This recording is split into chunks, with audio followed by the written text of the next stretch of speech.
everybody for coming today. I have my checklist of things to do. The first thing was hope people show up. Not a problem. This is awesome. Last year it was not as heavily populated. I hope it's today's program that drew a lot of you here. I think 85% of you people are related, so that'll make it pretty easy. It's great that you found the time during the holidays to do this. We were talking about people getting ready. I heard Art talking about the 7 fishes.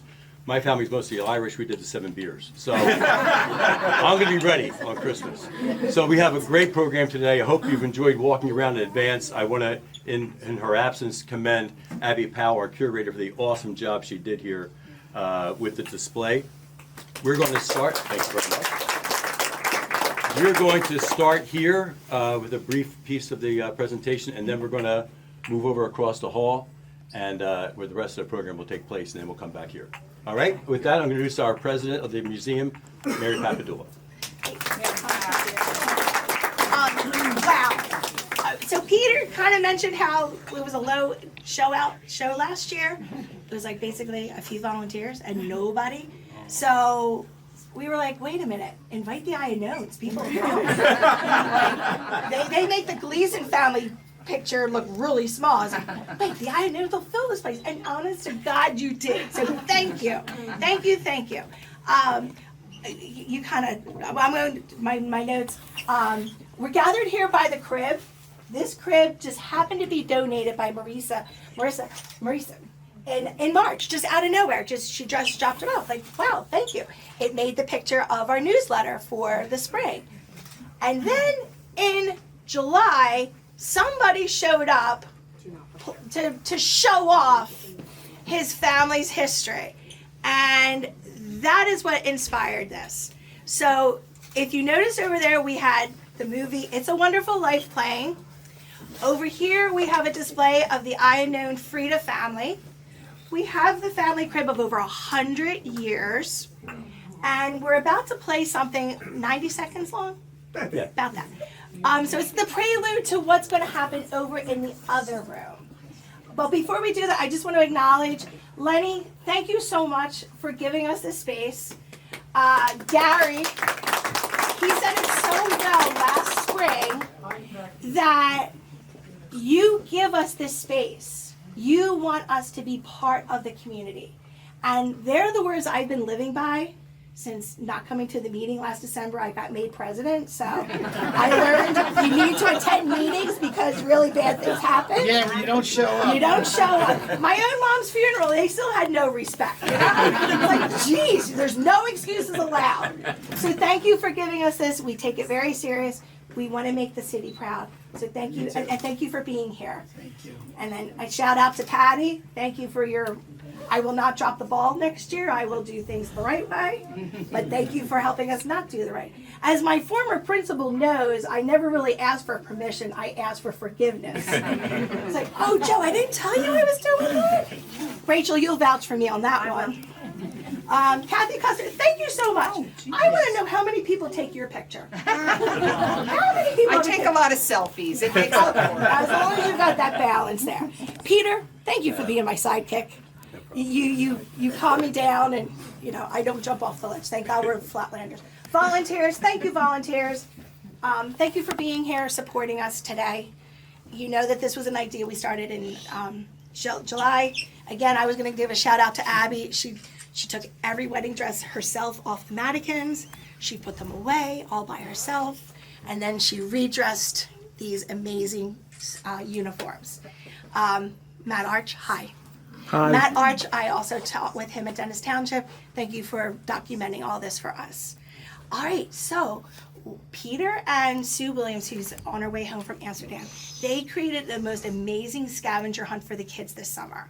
And then they came up with an idea to do a grand prize. So how about Lenny?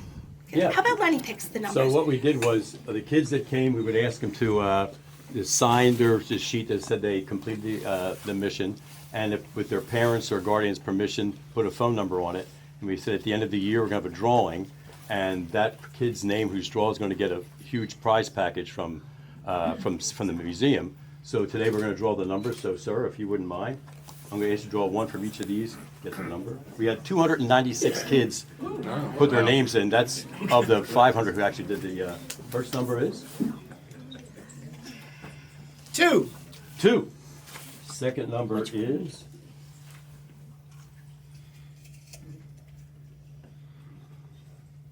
8. 2, 8. Third number is It's tough to dig deep down there. 1. All right, so so number. You just know. Might come out.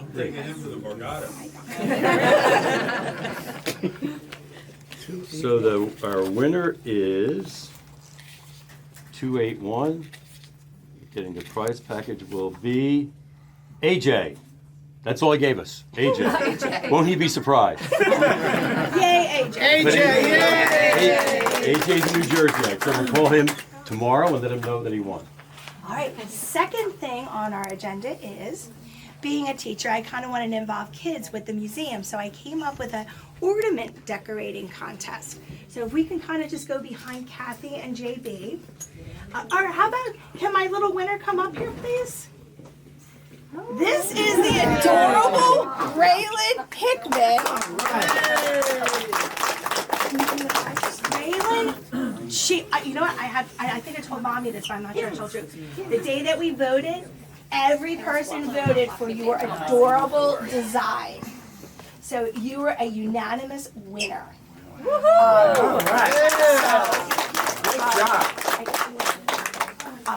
I asked her if she wanted to give a speech. Do you still want to? Do you want to? No. Okay. So. 3, 2, 1. Oh! Yay! RaeLynn, you want to bring one over, hon? 3 more months he's going to be older.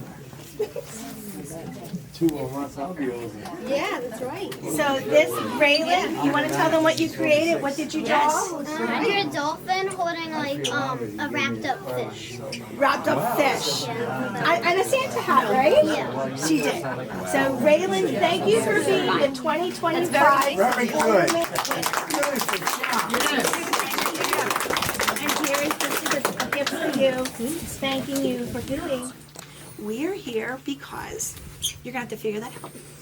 What does the wonderful life, the table, with all the stuff, the crib, and this amazing exhibit have in common? We're gonna play a recording for you, and then once the recording is over, please follow us over to the other room. Hello, buddy. That's the Cola Company. It's happy to make the voice of your brother Matt from Cube and Joe. Hello, buddy. I just kind of disappointed you in not coming home before you leave for us the time first. Being as I can't, I figured this would be the closest thing to it. Thanks to the Coca-Cola Company. Right now, I'm in the private club, and there's a computer, the bowling alley, pool tables, and the noise of the jukebox. And honestly, I don't know just what to say. All I can say to you is keep your nose clean. We'll just stand up and make good. Keep blowing that trumpet of yours. We'll make good. This place here is really something. They say that they're expecting St. Peter to pop in here any day now. I'm the one that you can see my new address there. It is temporary. I will expect to be shipping out in a couple of weeks. I'll keep in touch with your mom and pop. I guess that's all for now. Good luck to you and God bless you. Hello, Mom, Pam. How are you? I'm well. I'm doing fine.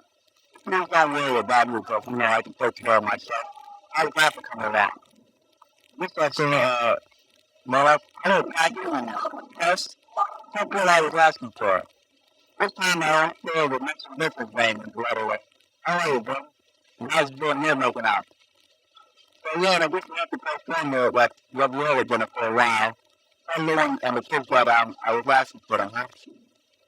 Bye now. If you came up with the answers, it's all Alex's fault. That is the correct answer. Thank you, Alex. You are so beyond humble. I thought Joe LaRosa was the most humble person I ever met, but boy, your piece of humble pie is a lot bigger. So I started volunteering here just last summer. Barbie McKeefrey was one of my best friends. She was my circle of friends. And when she passed, we both taught at Dennis Township. I didn't live in Sea Isle. I spent all my summers in Sea Isle. My parents were the boy and girl next door that met. So Sea Isle has been in my family since the early 50s.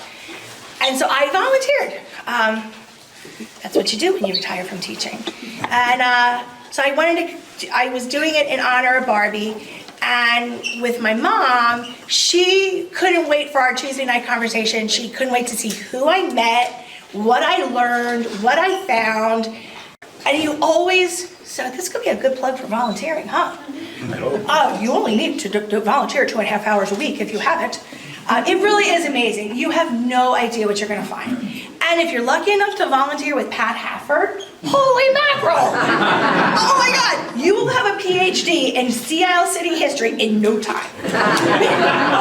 D. Fontaine, D, the new volunteer, got stuck with him. He goes, he knows everything. So yeah, he's amazing. And a shout out to the research you're doing with the Niagara project too. Thank you for that.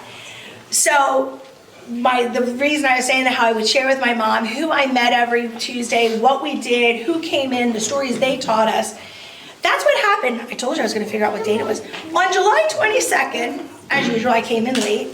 And here Alex is with Peter, Abby, Linda, and Liz playing that recording that you just listened to. It gave me goosebumps as soon as I heard it. And then for the next 2 hours, Alex sat there talking about his father, the admiration, the respect, the love he has for his father. I was like, we have to do something about this. And as I drove home that day, I thought, driving out, seeing that, because everybody knows how beautiful that is looking at the marsh, it dawned on me.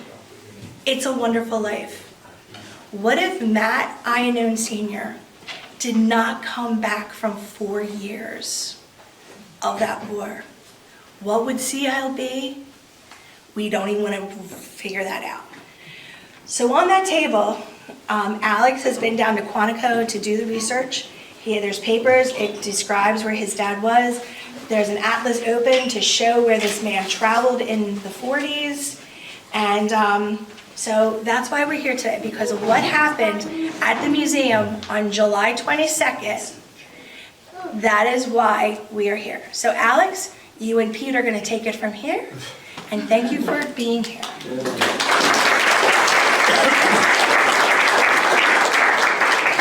One of the things that Mary Pat said was, you talk about stories, and what we're learning about, what I know about the museum now is that this whole place is about stories. It's the stories visitors come and tell us. It's the stories we tell them that we've heard. And it's really, I think, one of the things that sets Sea Isle apart from a lot of places, and that the families that have been here a long time have an impact. I'm going to describe a place to you and see if it rings a bell. There's an island, small island, off the coast. It's a fishing village for the most part in the early 20th century. It becomes more and more popular. People come down, they visit, they kind of like the place. It gets a little bit of a bigger tourism business. The population grows so that by the end of the 1990s, the population is about 2,000 people. Fishing is not quite as much a big deal as it was, but tourism is going crazy. People come from hundreds of miles away to come to this place, and when they come to this place once, they keep coming back. And soon, these people that are coming here to visit want to move here. The name of the island, Dingle, Ireland. Dingle, Ireland is on the west coast of Ireland, and they have, it's uncanny how similar they are to Sea Isle. Fishing village, people came to visit a little bit, they came more, they fell in love with the place. There are families that have been there for up to 100 years. And those families, while they will say, we're real citizens of Dingle, Ireland, or real citizens of Sea Isle City, they're very welcoming to everybody else. And that's the thing that got us. We got there, I said, if we ever decide to leave and move someplace in another country, it would be Dingle, because Dingle is Sea Isle. And Sea Isle is all about the people. I mean, there's all these stories, they're almost all about people. Some are about some places. There's the occasional story of a catastrophic storm that gets people's attention, but it's always about the stories. And that's why we wanted to tell this story. That recording was made 2 weeks before Matt Sr. shipped out. Matt grew up in Orange, New Jersey, and who also grew up in Orange, New Jersey was Carmen Freda. They went to school together. Both went off to war. Carmen was a member of the Seabees, part of the Navy. Now here's a twist of fate you won't believe. The Seabees, they build things, and they build things on islands in the Pacific, and they build things on islands to replenish beaches. I think he was given a little bit of a hint. That's what's going to happen when he got done in World War II. So he was there. Matt went to several islands, several theaters of battle, including Iwo Jima. He made that recording. Obviously, had no idea what how it was going to turn out. But he tells his mom and dad, "Don't worry about me. I can handle myself." Against the Japanese army. So he goes over. Of the 15,000 men involved in Iwo Jima landing, 5,000 died. To give you an idea what the odds were. So they both come back from the Pacific, both come back from World War II. Carmen is involved in construction, real estate. Matt is painting. They get together. Matt's doing more and more painting for Carmen. They're doing some stuff in Orange. They go down to Lavalette, and they're working there. And Carmen decides, I'm going to look for another place to find some real estate to develop. His idea was, I'm going to go to this place, Sea Isle. And I think from what I understand, the family was not really enthusiastic about that. Why are you going to go down to Sea Isle?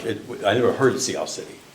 So he goes down to Sea Isle and buys a small tract of land from the ocean to the bay from 58th to 79th Street. So he buys 21 blocks of land from the ocean to the beach, just a little plot out there, and decides, I'm going to go down and check this out, see if it works. Matt had become kind of his partner in crime in a lot of the activities he was doing. Matt decides, I'll come down with you. And they also brought with them several other families that have stayed here. Alex, what are the folks that came down with this guy? It was Tom Belanda, Mike Baldini, which is B&B Construction, Frank Baldini, which that was Mike's brother, Pete Karanzinski, who did the mason work for Carmen and all that good stuff. Pete, I mentioned I married his granddaughter, so that's where the connection is. But they were originally from Linden, as far as I know. That's what my mother-in-law said. And he was looking for work, and he ended up meeting Carmen in Lavalette, and that's how he came down here. My mother-in-law hated it. She comes in, she was like maybe 10 years old, and she goes, "Stop! What am I doing here? This is no way at all." So we wanted to tell the story about the Iannones, but you can't tell the story about the Iannones unless you tell the story about the Fredas, because they came down together. Now you notice I'm saying Iannone. That is the appropriate pronunciation of the name, unless you ask the Iannones. So because I'm working, because I know I'm going to get in front of people and talk about it, so I'm Iannone. And then Art tells me the story about when Matt Jr. was calling their brother Robert, and Robert is Dr. Robert Iannone.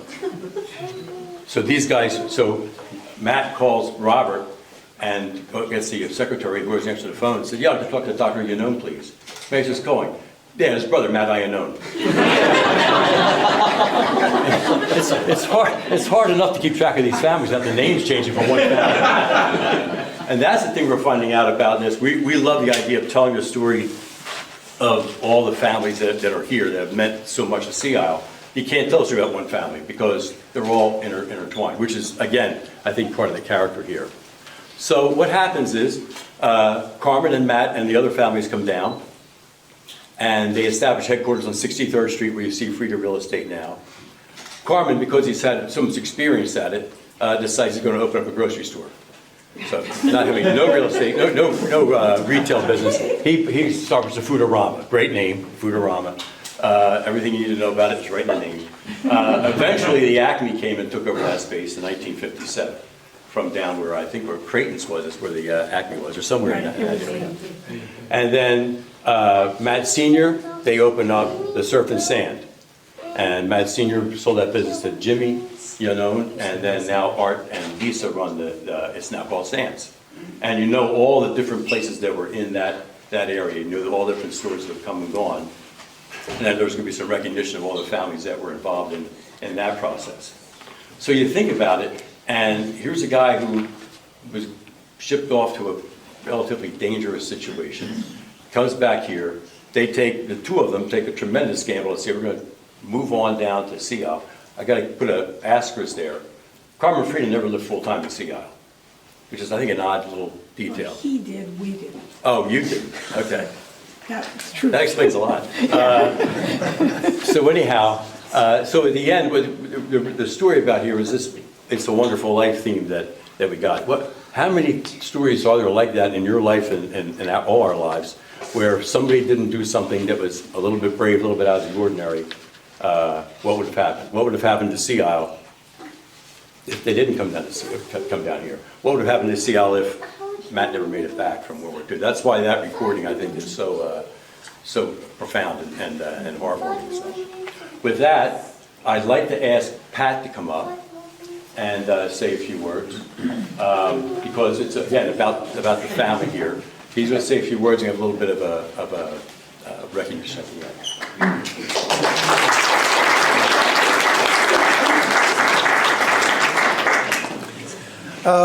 The Wonderful Life theme, which is the theme of the families in Seattle and of particularly the families we're honoring today. But a side note, and the reason I got roped in was that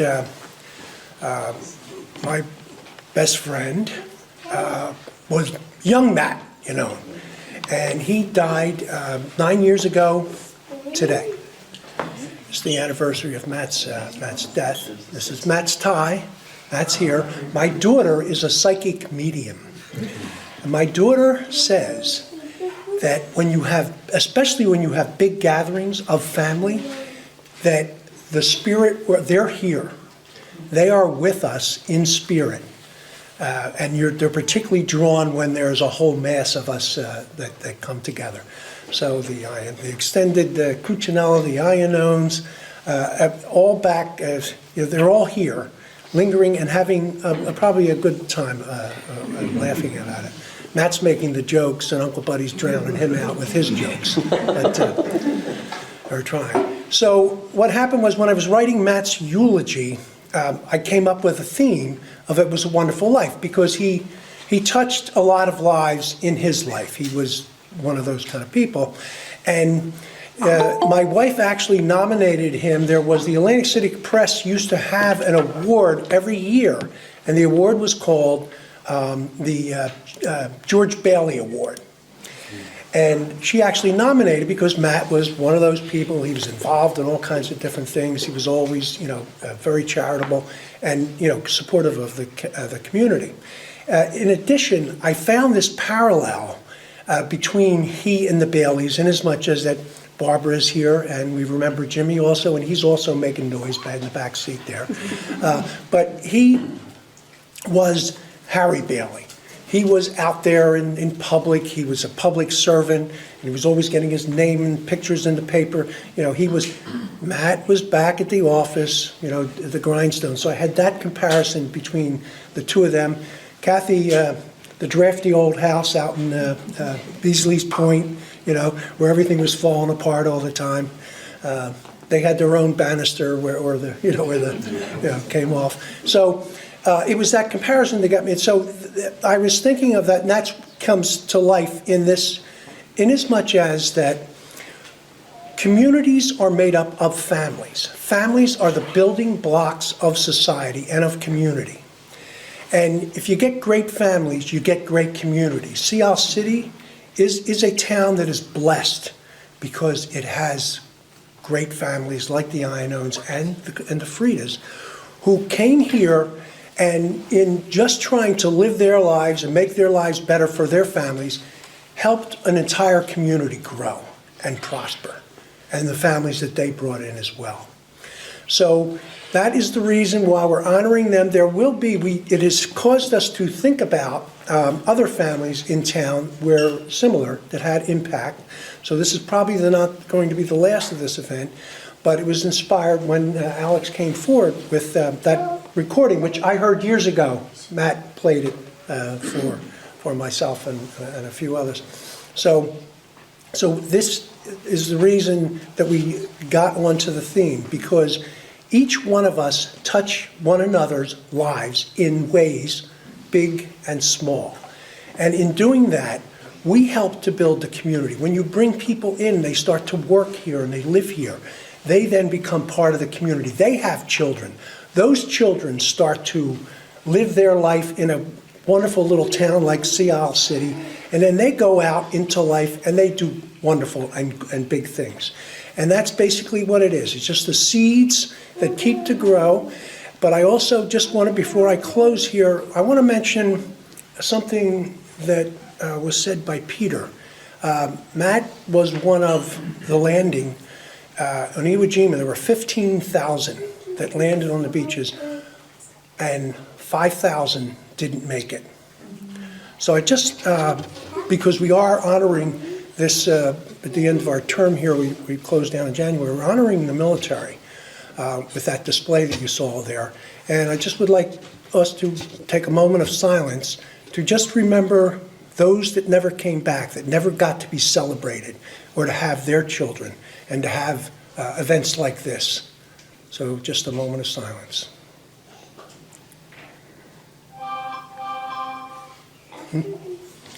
Amen. Whoever you are out there. Now I'd like we had decided to give a token of appreciation to the families. And so we're going to hand out these... So could the Iannone siblings come up, please? Iannone. Could Stevie, that goes to the Iannones. Okay. And then Stevie, Kathy, and then could Joey Freda's children come up, please? That's like standing Your other sister's gonna be bashful? I didn't know there was bashful. Oh no, if I could have you guys on this side, and then Stevie, and then is Stevie. All right, so you speak so well. I'm like embarrassed to open my mouth now, but thank you. That was just, and Kathy, Rachel, I had no idea today was your dad's. I mean, how this is so meant to be, I had no idea. Wow. So I didn't want to give you a plaque that collects dust. And again, we have to give, it's all Alex's fault, you're here. Alex did not want to just do this for his family. He had to include you. So I wanted to give you a gift of acknowledgement, and you're not going to believe what I found. So we want to give each of them, and then Peter, if you guys want to open up. Oh wait, it was Freda. Can I get that one, please? Yes, this one for ready. And right, this is that's right. And then that's Freda. And then, so go ahead and open. This is the opening already. So you go ahead and open up so that each of you have something to remember that, thank goodness, your fathers came home from the service and they made an amazing impact on Sea Isle, that it is a wonderful life. They still make, these are the actual bell, this is the actual bell that was in the movie. The Bevan Bell Company in Connecticut since 16, oh Barb, and I'm so sorry, Barb and Kathy, I told you, I wanted you to come up too. I'm so, yes, no, I'm sorry, see what happens when I don't read my notes? No, so Barb and Kathy, please come. The only person not represented is Robert, right? Please come up then. I'm sorry, I will learn my lesson not to, I need to read my, so, I could not believe this is the bell that was in the movie and they still make it. And I thought, oh my goodness, this is the perfect gift to give all of you. So thank you for the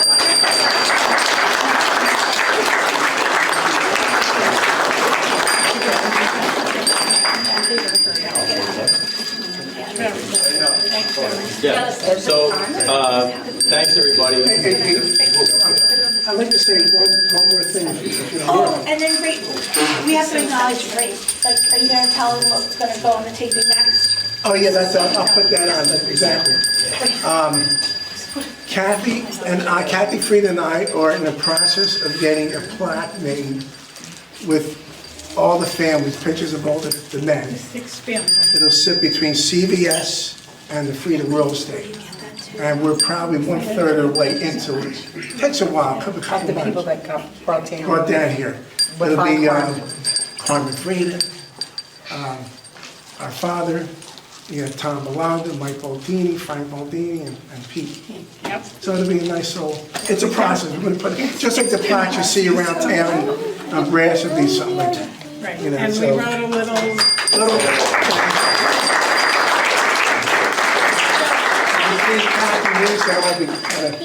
we wrote some, yeah, we had written something and we're going Just a little phrase. to, it'll be nicely displayed. Yes. They have built a So, monument. Wait, can I because Rachel's bashful like me. okay. Would you like to come, your uncle has what you did in high school. Could you come up and share what they're, Oh, yeah. so they know what That's- they're watching? Because Alex created a video that's gonna what do you call it, rotate? Loop. Thank you for that word. Sounds like, so, When I was in 8th grade, I was in a gifted and talented program where we had to take a question, and it had to do with something in history, and we had to pose a question, basically like, do you think something should have happened or it shouldn't have happened, and if so, what became of it afterwards? So my project was, I asked the question, should we have dropped the atomic bomb in World War II? And then subsequently, I had to interview people from 3 generations to see the difference of opinions. So I interviewed somebody in my 8th grade class, I interviewed my father, and I interviewed my grandfather. It was very interesting because my father said, ask your grandfather, but he did not like to speak about the war very much. So the fact that we have this recording of him talking about it, it's just really good. All these years, I've never heard him. Yeah, he never spoke about it.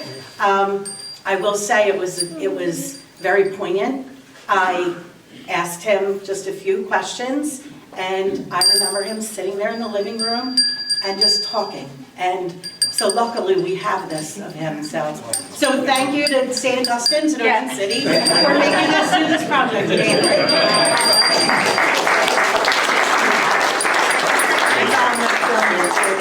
So what you'll see when we go It's in back, the by the other way, room. the It's a loop. RaeLynn's ornaments are for sale if you're interested. If you want to become, if you're not a member, we have membership forms over there as well. Also, the video we're going to loop has the recording of Matt's dad that you heard at the very beginning, of Matt Sr. at the very beginning. It also has the what Rachel's referring to and some other family pictures. So it's pretty cool to keep it looping. It'll bring back memories for a lot of people.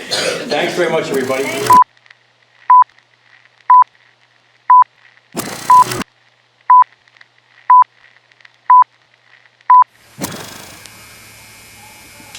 I feel that America should have dropped the bomb on Hiroshima. At the time, people did not know what potential this weapon had, and although the bomb killed many people in many horrible, disastrous ways, I feel that a great lesson is to be learned here. The world should realize the danger of these weapons, but unfortunately our leaders do not seem to realize the atrocious possibilities these weapons present. Most people believe that the decision to drop the atomic bomb on Hiroshima and Nagasaki was made in order to avoid a full-scale invasion of Japan and ending the war in the Pacific Ocean. With this thought, then the obvious answer would be yes, let's not risk the lives of our American soldiers and the devastation that would follow, and end it quickly. However, in retrospect, and knowing what we know now, in seeing the devastation that happened on the islands that were bombed, definitely the answer just has to be no. Hiroshima and Nagasaki should never have been destroyed. Having participated in the campaign in the Pacific during World War II, I feel that it was a wise decision to drop the A-bomb. Seeing and personally seeing the landings, participating in all the death and destruction of having to take these small islands in a long drawn-out war, the President and his advisors studied what the consequence would be if they had to make a landing on Japan. And they felt that in comparison with a small island with the dead air on both sides, it would be so great and drawn out that it would be impossible to even calculate how many dead people there were. And they decided that the best thing they could do is to drop the A-bomb to end the war. Somebody was going to drop the A-bomb, whether it was the United States or whether it was the Russians or whoever it was, somebody eventually would have to drop the A-bomb. I felt they did it at the right time, and they selected an area where there would be the least amount of casualties as possible. They could have dropped it on Tokyo, where they would have had millions and millions of people drowned. They felt that by dropping the bomb would end the war immediately, and it did. That's it. Can I stand up?